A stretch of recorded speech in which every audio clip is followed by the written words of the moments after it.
Hey everyone, and welcome to the Chicago Grand Slam 2018. We are here in the losers semifinals with Spikers Anonymous and Origin Vengeance. Spikers Anonymous has had a little bit of a Cinderella story today, working their way up through the losers bracket after losing in the round of 16, and now they find themselves playing Origin Vengeance after beating the number 10, number 11, and number 8 teams in the country.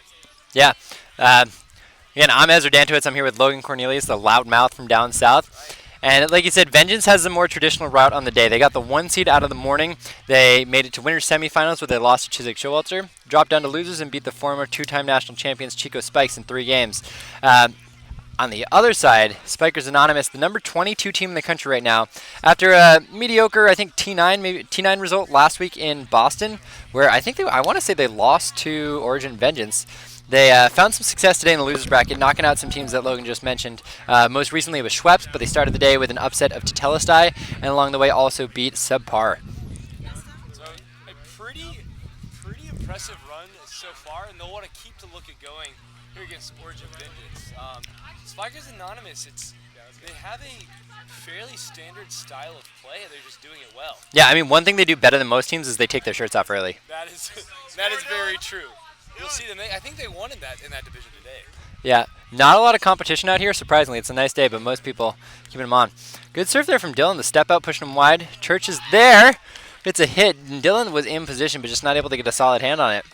If you're not familiar, Taylor Church is the one with the yellow bandana for Spikers Anonymous, and Spencer Schmidt in the forwards hat.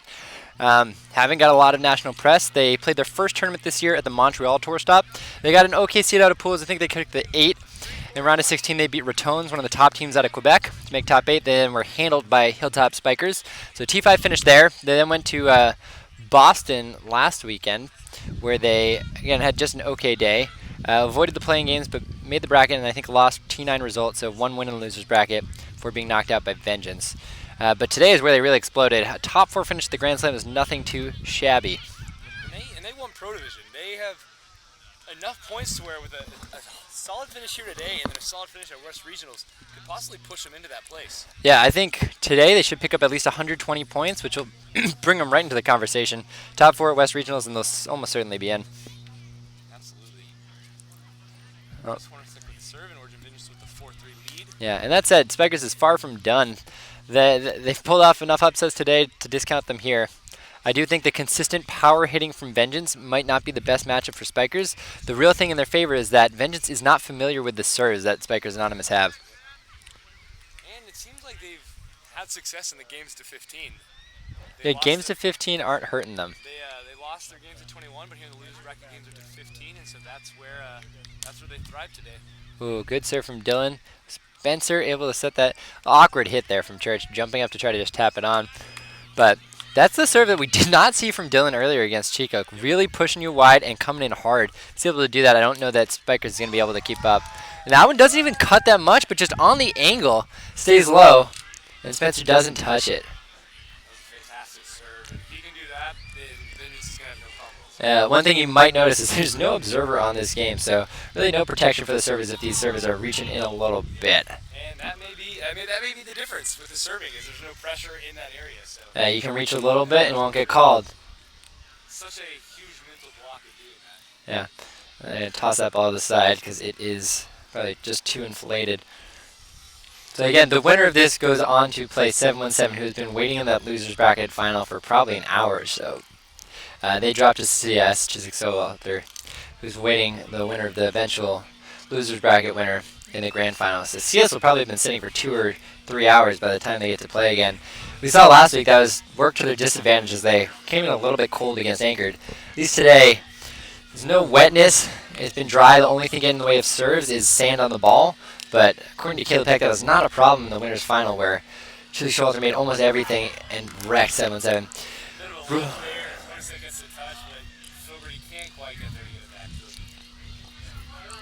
So hold for Spikers Anonymous. That's what they need now. Down a few already. Decent drop. Dylan misses that touch a little bit, but a great set from Chris and a clean backhand from Dylan. So just when you think things are going in Spikers' way, they don't get the break. And so now it's 9-6 in favor of Origin Vengeance. Again, games to 15, so this is more than halfway there for Vengeance. If they can get another break here, it might be just out of reach.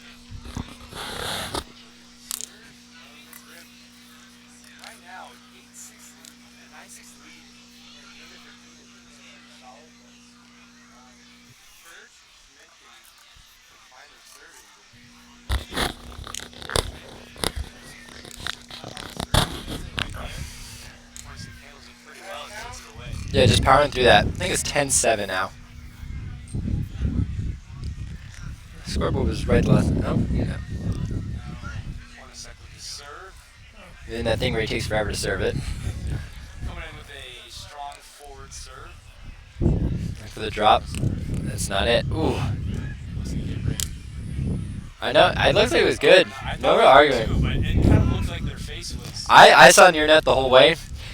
Near net stayed low, and that's how it got Schmidt on the bottom of his hand. The faces said no, so I was a little confused. I think their net said yes, but we're up by so many that did we even really need it? This team's not that good. That's fair. And it's for him now. 8-11. Utah to serve. So if we want to get it, if they want to get going, they got to do it now. And that was a good serve there. Yeah, and so rim there on the hit. Didn't have the net to hit it, but went for the pull anyway. And so now it's 9-11. Everyone's out of position. Both teams should actually swap, I think. Yeah, there you go. Yeah, Utah swap. And there we go. So 9-11. Impressive figuring out of the serve positions there. Good serve. Backing up, Chris gets the set. Just between his legs and just too far for Church to dive and get that up. Keeping that leg in the air for a while. Showing off his balance. He's been doing yoga. I've seen several players doing that kind of serve with the pause right in the middle. So 13-10. Vengeance in the lead. Just looking to close out game one. Just a few holes away. Looks like a timeout was called by Spikers Anonymous. Yeah, I'd say that's too little too late, Logan. Absolutely. It's tough to come back from 13-10. What is it? Fogarty and Hornacek with the serve. Yeah. Getting that they take the advantage on the 11-3. They'll need 2 breaks to even keep in their position. What? 2 possessions, 2 offensive possessions by Vengeance. Yeah, I couldn't have said it better myself.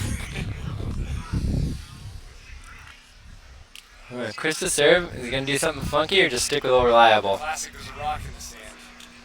At least it's not a snake in his boot. 13-10. First serve for Hornacek. Down. Just up there. Weird set. And a worse hit. At least Hornacek's feeling comfortable with the lead, that he's just going to take that. I'd say way too comfortable. Yeah. They're just 2 good serves away from going extras. Foot drag on that serve, but misses it anyway. Schmidt's a little too comfortable with his deficit. Yeah, well, I mean, on the contrary, you're down 2 breaks with 2 to go. Fire away. Go for whatever you got. Maybe, or you can just go with the old, let's get it on it. Pull out all the stops. 2 schools. Yeah, that's how to lose. 14-11. Then just looking to close out this game to 15. Game 1 here in losers semifinals. Yeah. That was pretty normally off the rim. I would have played it. 12-14. And that's rim. No real argument from Utah. So they can see game 1, 15-12. Not much to see there. Just kind of power offerings from Vengeance taking it through. Not really any great touches for Spikers Anonymous. And not forcing tough touches off the serve, which makes it hard to generate breaks against a team like Vengeance. The thing is, Spikers Anonymous made some errors. Didn't really do anything that impressively on offense, and Vengeance played consistently, and Fogarty served well. Oh, a few good serves from Dylan were the difference there, forcing Spikers Anonymous out of position, making them make some great sets to recover, which they weren't able to do. And even there, a few bad hits from them where Vengeance could have maybe even capitalized better, but maybe just no need or just a little too comfortable in this series. So, Vengeance is going to want to wrap this game up in 2 and then get on to Chisek Showalter. 7-1-7 first, though. Oh, yeah, that's right, 7-1-7. Yeah, so winner of this again plays 7-1-7. Yeah. We got 3 more rounds. 3 more rounds. 3 more rounds. So, we'll give it another minute for Spikers to regroup, get some water in their system, regroup, and then we'll kick off with game 2 in this series. Again, games to 15, so if Vengeance can get there, with 2 points to spare before Spikers, it will close the series out in 2 and be on their way to the losers finals. The realm. The realm. The realm. Made it to the roundnet realm. So 0-0, because that's what we start at. Oh, baby on the field, baby on the field, baby on the field. We got the baby off the field. Emma Scotty, making your first SRA appearance. Look out tomorrow for Scotty's 2 hotties in the co-division. Ooh, good serve there. Oh, but was she on the field? The realm? Are you not plugged in? Oh, okay.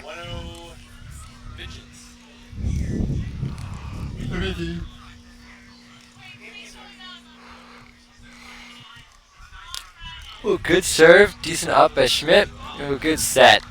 And freezes Dylan on the set, so an easy backhand, whatever, drop, mid-range shot for Schmidt.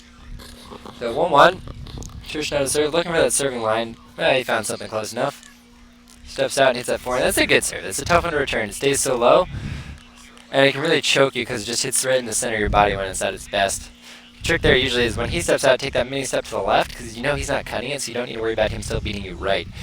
What you see some servers, if you name a few, like you see people like Jacob Perry will step out with the left and still pull it with that weird cut to your right, which makes it hard to defend because you see their body move left and the serve still goes right.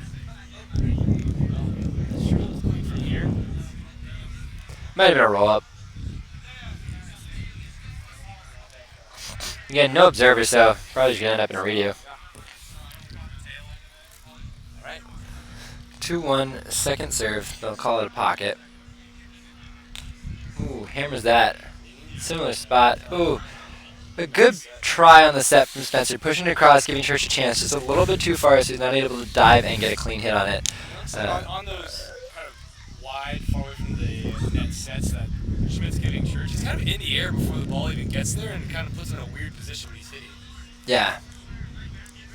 I think, yeah, one of the things that they definitely some room for improvement is the second touches to build out the set. The first touches. The long sets on 2 to build out those first touches. Pulling out his drop shot there, and not seeing much success from that today.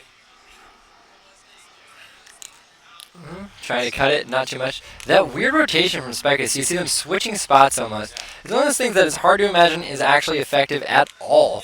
The reasons that you might see teams do it is where one player is a much stronger defender, trust their hands better, so maybe you want them to get around for that big pull spot, have the other guy sit up for the body defense. Sometimes you could think it's maybe effective in code where the male player is so much stronger than the female player. Here though, it's hard to imagine that's really worthwhile because both these guys seem like they're able to get defensive touches at a similar level, and the time it takes to rotate is probably not worth it. So, Doing it from maybe like a mental standpoint, I'm not really too sure, but like you said, I think if anything, it's good. Yeah, maybe it gets the other team's head once.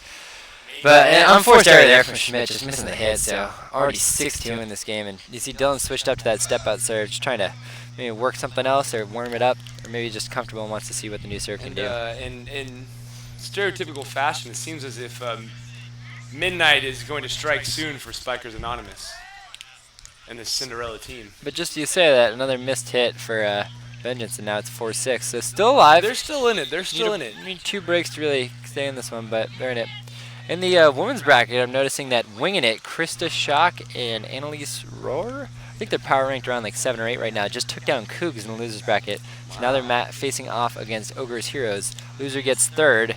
Winner goes on to the grand finals where they will match up with Moxie, who again took out Ogres in 2. A lot of mixing up going on in the women's division today. Yeah, a lot of mixing up. And winging it, they had dropped early. They had a rough morning with Swiss style, but they've been working their way through the losers bracket. And now finding themselves in a pretty good spot. Top 3 finish at the Grand Slam.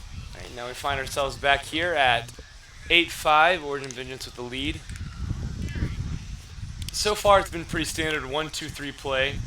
Spikers going for some body defense on that last Hornacek hit, but not really finding what they need there. Yeah, let's see if Dylan can get this cut. A little bit of a cut, but Spencer handles it fine. Bad backhand just stays up and Chris runs onto it. Rough set from Dylan, just forcing Chris to dive over the net and hits rim. Another broken opportunity. And Schmidt looks like rim from here. Isn't hitting that well right now. He's either pocketing it or he's missed a few hits and hit rim. So you just got to keep moving those feet, generate the better angles for your footwork. Absolutely. Schmidt on the serve. Ooh, good low angle of approach to the net there. I like that serve.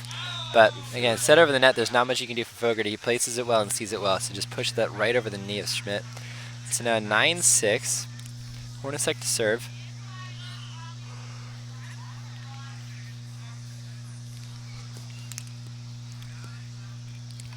Strong power serve coming. And he hits rim. Power serve hits the rim. And ball right towards us. It's gone, Can't get Logan. that. Forget it, Logan. It's Chinatown. Taylor Church with the serve. Let's see if he goes for that jammer shot. And he He does. goes for it, but misses. Oh, Pocket. call pocket. So they won't play. So again, game's 15. This is 7-9. Not a lot of time left for this Spikers Anonymous team to come back. Another clean hit for Dylan. And Fogarty he's generating a lot of power without much windup on those hits, and it's been very effective today for the most part, which is very different from the style Hornacek has, which is an interesting note about Vengeance. Yeah. Another missed serve there from Dylan, which probably won't factor here, but if they're going to go on and beat 7-1-7, they're going to need to have some more serves made by Dylan. We saw we saw a few early in this series in Game 1. Since then, he's cooled off considerably. Good set from Dylan, and Chris just hammering that home. Great hard hit. Not much to do without getting a body in front of it. Yep. So. And that's how you have to play defense against Hornacek a lot of times. Either get a lucky hand up or just get some solid body D. If you spot it early enough, you can always run back and play him 20 feet off the net. But especially on sand, Yeah. it gets harder and harder. Absolutely. Because not only do you have to get out there to get the ball, but you also have to get back to finish the D-touch. 11-8, 11-9, excuse me. 9-11. Spencer Schmidt with the serve. Chris told score wrong, I think. Hey, we all had 11, 8. Oh, Chris told score wrong. Okay. I thought you guys messed up because Chris said 12-8, but you got it. Yeah, never forget. The score right now is 9-11. 9-11.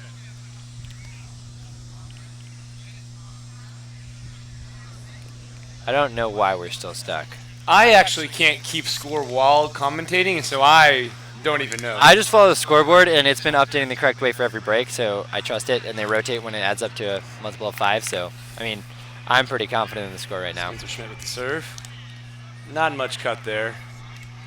So, fun fact, in the advanced division today, there were 5 teams that were where both players were premier. They both qualified for premier, but they opted to play in advanced instead. Of those 5 teams, 3 of them made the semifinals, and the other team that made semifinals, one of them had the other one team that made semifinals, one of those players was premier. So right now the finals is between 2 full premier teams. Third place game, any touch the net.